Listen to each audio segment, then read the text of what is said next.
Their mom, Abby, had taken them to the international terminal at JFK Airport.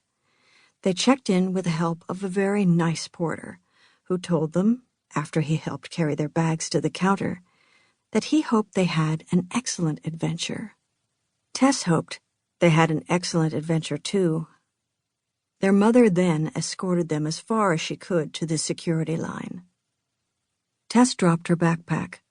She hugged her mother and gave her a kiss on both cheeks, since, after all, they were going to Europe, and kissing people on both cheeks was the custom there. Max just nodded when his mom smooshed his hair on the top of his head, which was a funny way she had sometimes of sending him off to school in the morning. But then he dropped his backpack, too, and gave her a hug and a kiss on the cheek. Then, Tess and Max were on their own. They waited patiently in line for their turn to go through the metal detector. Max went first, then Tess. For reasons Tess couldn't understand, when she walked through the metal detector, there was suddenly a very large noise as the alarm went off. She turned around. She was certain she couldn't have done that. But everyone at the checkpoint was looking at her. The TSA officer, who wasn't nearly as nice as the porter, directed her, as if it was a command, to walk back through the machine. "It must be my cap," said Tess instantly, realizing she'd forgotten to take her olive green baseball cap off. It didn't have any lettering on it at all, no advertising. It didn't draw any attention to itself, just kept the sun off, which is what Tess thought was the perfect thing for a cap. She gently placed it on the conveyor belt. "Are you wearing a belt?" the TSA officer asked her. "Nope." She shook her head, then wondered if nope was the right thing to say to a TSA officer. "Is your cell phone in your pocket?" "No," she answered. "Do you have any keys?" he asked her. "Oh," she said. She was frightened he was going to take it away from her. She pulled an old-fashioned skeleton key out of her front jeans pocket.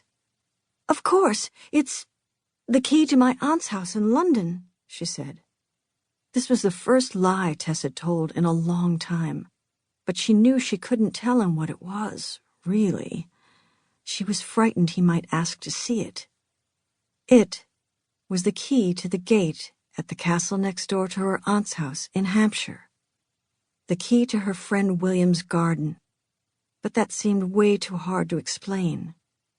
When Tess was packing, she had heard William's voice so clearly as if he was standing next to her, saying the last thing he'd said to her last summer. "Keep the key," he said.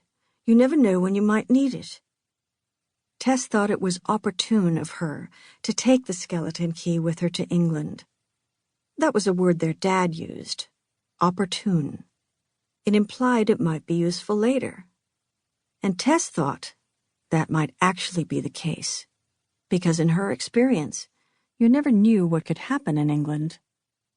"We need it," she said to the TSA officer, her voice pitching up a little bit when she said it. Her brother Max chimed in from the other side of the checkpoint. "We do. Aunt Evie said we should bring it." Max was lying, too. The TSA officer hesitated for a moment. It felt like a long moment to Tess. "All right, then," he said finally, without asking to see it.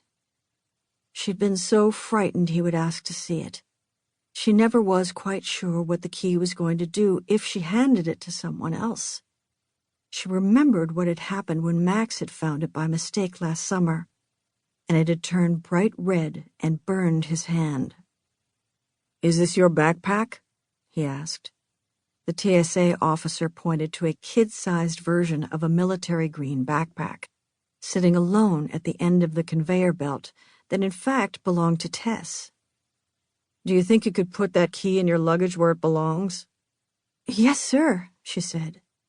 He handed it back, around the X-ray machine, and watched while she unzipped the side pocket, carefully dropped the key in, and zipped the pocket back up. She realized she'd been holding her breath. She had been so frightened that he might confiscate it. Another one of those grown-up words that meant, take it away.